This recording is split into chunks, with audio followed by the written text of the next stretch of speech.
আসসালামু আলাইকুম। আমি কোরআন থেকে আপনাদের বলছি, সূরা নিসা 148 নম্বর আয়াত। আল্লাহ তাআলা বলেন, লা ইউহিব্বুল্লাহুল জাহরা বিসসুই মিনাল কাওলি ইল্লা মান যুলিমা। খারাপ কথা প্রচার করা আল্লাহ পছন্দ করেন না, কিন্তু যার উপর জুলুম করেছে তিনি ব্যতীত। আপনার উপর জুলুম করা হলে আপনি খারাপ কথা তার ব্যাপারে বলবেন, কিন্তু আপনার উপর জুলুম করেনি কিন্তু তার দোষ আপনি বলতে পাবেন না, এটা গীবত হয়ে যাবে।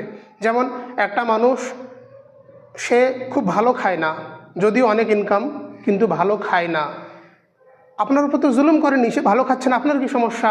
কিন্তু আপনি বলছেন যে সে ভালো খায় না, কৃপণ, হ্যান ত্যান কথা বলে আপনি তার নামে বদনাম ছড়াচ্ছেন, গীবত করছেন, আরও অনেক বিষয় আছে। তো এটা হচ্ছে গীবত। যিকরুকা আখাকা বিমা ইয়াকরাহু। আপনি আপনার ভাইয়ের নামে এমন কথা বলছেন যেটা আপনার ভাই শুনলে কষ্ট পাবে, খারাপ লাগবে, এটা গীবত। কিন্তু যখন আপনার উপর জুলুম করা হচ্ছে তখন আপনি সেটা বলতে পারবেন। যেমন একটা সুনানে আবু দাউদে একটা হাদিস এসছে, আপনি তাফসিরে পাবেন, যে আয়াতটা আমি বললাম এর তাফসিরে পাবেন আপনি। হাদিসটা হচ্ছে যে একজন সাহাবী তিনি আল্লাহ রসুলের কাছে এসে বলেন যে, আল্লাহ রসুল, আমার ভাই আমার উপর জুলুম করে।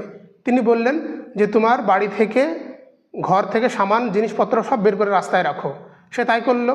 তখন লোকেরা জিজ্ঞেস করে যে, আপনি রাস্তায় কেন বসে আছেন? তো সে বললো যে, আমার ভাই আর আমার উপর জুলুম করে, এই করে, তার জন্য আমি রাস্তায় বসে আছি। তখন লোকেরা বললো, এত খারাপ সে? এটা জায়েজ।